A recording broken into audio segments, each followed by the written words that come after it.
প্রিয় এসএসসি 25 ব্যাচের পরীক্ষার্থীরা, তোমরা অবশ্যই জেনে থাকবে যে গণিত সাবজেক্টটা আমাদের কাছে কতটা জটিল বিষয়। তো আমি এমএস প্রাইভেট প্রোগ্রাম থেকে সৌরভ স্যার তোমাদেরকে আজকে এই গণিতের ভয় দূর করার জন্য এই ভিডিওটা তোমাদের কাছে আজকে দিচ্ছি, এই ক্লাসটি।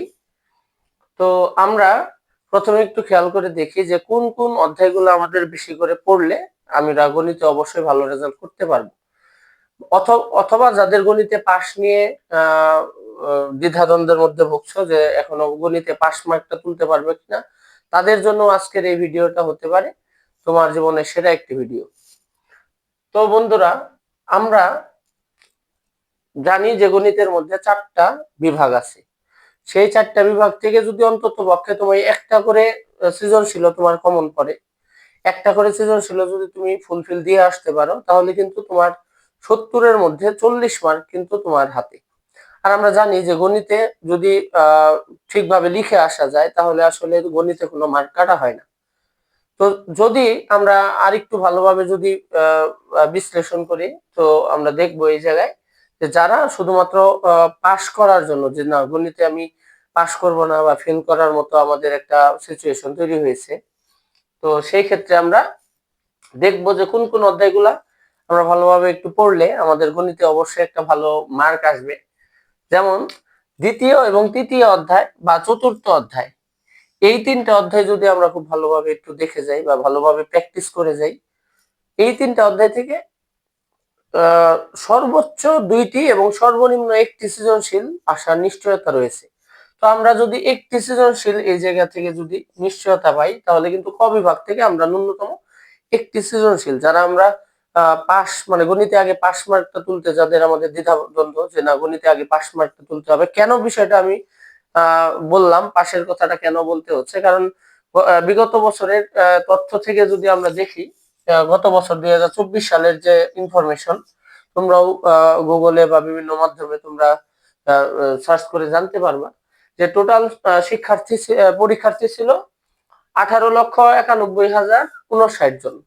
আবারও বলতেছি, 18,91,059 জন পরীক্ষার্থীর মধ্যে আমাদের শুধুমাত্র এই গণিত বিষয়ে ফেলের জন্য আমার কিন্তু প্রায় 1,66,602 জন পরীক্ষার্থী অনুত্তীর্ণ হয়েছে বা ফেল করেছে।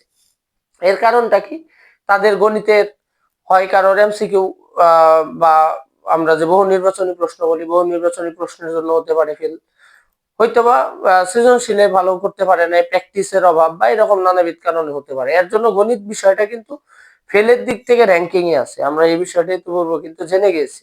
তো আমরা যদি খেয়াল করে দেখি, আমরা খ বিভাগে যদি এখন আমরা যাই, যে খ বিভাগে মূলত জ্যামিতিক যে বিষয়টা আছে, জ্যামিতি অংশটার মধ্যে আমরা কিন্তু পাস করার জন্য ন্যূনতম 2টা অধ্যায় যদি একটু ভালোভাবে দেখে যাই, সপ্তম অধ্যায়ের সম্পাদ্য এবং অষ্টম অধ্যায়ের টোটাল অংশটা না, সম্পাদ্য যে অংশটার মধ্যে আছে, আমরা যদি এই 2টা মিলে যদি সম্পাদ্য অংশগুলো একটু ভালোভাবে দেখে যাই, তাহলে আমাদের এই জায়গা থেকে একটা সৃজনশীল কমন। এবং পরবর্তীতে যদি আমরা আরো ভালো করতে চাই, তাহলে এর সাথে যদি আমরা পঞ্চদশ অধ্যায় যেটা আছে আমাদের ক্ষেত্রফল সম্পর্কিত সম্পাদ্য বা উপপাদ্য, এটাকে যদি আমরা অ্যাড করে দেই, তাহলে আমাদের আরেকটা সৃজনশীল কমন পাওয়ার নিশ্চয়তা রয়েছে। তো আমরা যাই হোক, আমরা ক বিভাগ থেকে একটি এবং খ বিভাগ থেকে একটি সৃজনশীল, এবং ইতোমধ্যে আমরা প্রায় 2টি সৃজনশীল কমনের একটা নিশ্চয়তা দেখানো হয়ে গেছে। এখন আমরা গ বিভাগের অংশটা যদি খেয়াল করে দেখি, গ বিভাগের 3টা অধ্যায় থেকে 3টা সৃজনশীলই আসে। যেমন নবম অধ্যায় ত্রিকোণমিতি 9.1 এবং 9.2, দশম অধ্যায় এবং 16 অধ্যায় যে আছে আমাদের পরিমিতি যে অংশটা 16.1 থেকে 16.4, এই প্রত্যেকটা অংশ থেকে একটা করে সৃজনশীল থাকে, যার মধ্যে আমাকে 2টা সৃজনশীল, ন্যূনতম 2টা সৃজনশীল আমাকে দিতেই হবে, 2টা সৃজনশীল দিতে হবে। তো আমরা নবম অধ্যায় অথবা দশম অধ্যায় অথবা 16 অধ্যায় যেটা আছে, আমাদের ষোড়শ অধ্যায় যেটা আছে, এর মধ্যে তুলনামূলক সহজ অধ্যায় হচ্ছে দশম অধ্যায়টা। তো আমরা যদি দশম অধ্যায়টা একটু ভালোভাবে দেখে যাই, তাহলে কিন্তু আমার এই জায়গা থেকে একটা সৃজনশীল একদম খুব ইজিলি, খুব কম সময়ের মধ্যে আমরা এই সৃজনশীলটা দিতে পারবো। কারণ আমি কেন বলতেছি, নবম অধ্যায় এবং ষোড়শ অধ্যায়, 2টাই অধ্যায় কিন্তু মোটামুটি একটু বিস্তারিত এবং অনেকগুলো ম্যাথ করতে হয়, সেই তুলনায় দশম অধ্যায়টা কিন্তু তুলনামূলক একটু সহজ। অল্প একটু ধারণা থাকলে দশম অধ্যায়টা ভালো করা যায়। যারা শুধুমাত্র গণিতের পাশ নিয়ে যাদের সংশয়, শুধুমাত্র তাদের জন্য দশম অধ্যায়টা কিন্তু একটা অনেক বড় অপরচুনিটি হতে পারে আমি বলতেছি। আর যারা প্লাস পেতে চায় বা ভালো রেজাল্ট করতে চায়, তাদের আসলে ওই রকম ভাবে বাছাইকৃত কোনো পড়াশোনা নেই। তাদের জন্য সামগ্রিক পড়াটাই আমি মনে করি যে ভালো রেজাল্ট কাঙ্ক্ষী যারা, হ্যাঁ, গোল্ডেন যারা পেতে চায় অথবা যারা এ প্লাস পেতে চায়, তাদের জন্য আসলে এইভাবে বাছাইকৃত বিষয়টা বললে আসলে ভুল হবে। তাদের জন্য সার্বিকই আমি মোটামুটি আমার জায়গা থেকে আমি সার্বিক বিষয়টাই বলি। আর আরেকটা যে অংশটা আছে সেটা হচ্ছে আমাদের সপ্তদশ অধ্যায়, যেটা আমরা পরিসংখ্যান নামে জানি। এই পরিসংখ্যান থেকে দুইটা সৃজনশীল থাকে, দুইটার মধ্যে কিন্তু একটা একদম ইজিলি পারা যায়। তাহলে আমরা কিন্তু জানি বা দেখি যে আমরা এই ক বিভাগ থেকে একটা সৃজনশীল, খ বিভাগ থেকে একটা সৃজনশীল, গ বিভাগ থেকে একটা সৃজনশীল এবং খ বিভাগ থেকে একটা সৃজনশীল কত সহজে আমরা মোটামুটি কমন ফেলতে পারি, যদি আমরা একটু এই অধ্যায়গুলো আবার একটু শেষ রিভিশন বা আর একটু অঙ্কগুলো আর একটু ভেবেচিন্তে করে যাই বা এরকম বিষয়বস্তুগুলো। তো আমরা পাশ করার জন্য আমি এই চারটা সৃজনশীল যদি একটু ভালোভাবে লিখে আসা যায়, চারটা সৃজনশীলে যদি ন্যূনতম করে প্রত্যেকটা সৃজনশীলে আমরা জানি 10 মার্ক করে, এর মধ্যে যদি ওই রকম ভাবে কোনো ভুল ত্রুটি না হয় তাহলে প্রত্যেকটাতেই 10 করে দেওয়ার সম্ভাবনা রয়েছে। এবং আমাদের এই পার্টের জন্য, সিকিউ পার্টের জন্য, এটা হচ্ছে সিকিউ পার্টের আলোচনা। সিকিউ পার্ট সৃজনশীল পার্টের জন্য আলোচনা। সৃজনশীল পার্টের মধ্যে চারটা সৃজনশীল যদি একদম, চারটা বা পাঁচটা সৃজনশীল যদি একদম ফুল সময় মানে 2.5 ঘন্টা সময় পাওয়া যাবে আমার সৃজনশীলের জন্য, আর বাকি সময়টা পাওয়া যাবে আমার এমসিকিউ এর জন্য। যাই হোক, এই টোটাল সময়টা যদি আমি চারটা সৃজনশীলের পিছনে অথবা পাঁচটা সৃজনশীলের পিছনে যদি ব্যয় করি, তাহলে অবশ্যই প্রত্যেকটা সৃজনশীলের মধ্যে ন্যূনতম করে 10 কিন্তু আশা করা যায়। তাছাড়াও যদি একটু কম বেশি করেও যদি হয়, তারপরেও কিন্তু চারটা সৃজনশীল লিখে কিন্তু 30+ মার্ক পাওয়া সম্ভব। আমরা কিন্তু এই বিষয়টার মধ্যে ইতিপূর্বে মোটামুটি ধারণা পেয়েছি যে আমাদের যে 70 আছে, 70 মার্ক হচ্ছে আমাদের সৃজনশীল পার্টে, আর বাকি 30 হচ্ছে আমাদের এমসিকিউ পার্টে। এই 70 পার্টের মধ্যে কিন্তু 30 এর বেশি থাকলে মোটামুটি আমরা পাস ধরে নিই। হ্যাঁ, তো সেই ক্ষেত্রে সকল বন্ধুদের জন্য আমি বা সকল পরীক্ষার্থীদের জন্য আমার অনেক রিকোয়েস্ট থাকবে যে আমরা যাতে এই অধ্যায়গুলা যাতে একটু ভালোভাবে দেখি, তাহলে আমাদেরকে পাশ করা থেকে অন্তত পক্ষে যতটুকু এই 2 বছরের যতটুকু সম্মান বা যতটুকু পড়াশোনা হয়েছে, এই আলোকে যদি পাশ অন্তত পক্ষে না পাশ মার্কটা না তোলা যায়, তাহলে কিন্তু আসলে আমাদের পরিবার বা আমাদের সমাজের কাছে কিন্তু আমাদের আসলে মুখ দেখানোর কোনো ওইরকম অবকাশ মানে ওইরকম একটা অবস্থা থাকে না। তো এর জন্য আমি বিষয়টা বারবার করে বলতেছি যে অন্তত পক্ষে এই অধ্যায়গুলো যদি আমরা একটু ভালোভাবে দেখি। তাছাড়াও এই অধ্যায়ের মধ্যে যদি কারোর কোনো সমস্যা থাকে তাহলে অবশ্যই তোমরা কমেন্টে জানাবা যে এই অধ্যায়ের উপরে ক্লাস লাগবে স্যার, এরকম এগুলারও আমাদের মোটামুটি শর্টকাট অনেক বিষয়বস্তু আছে।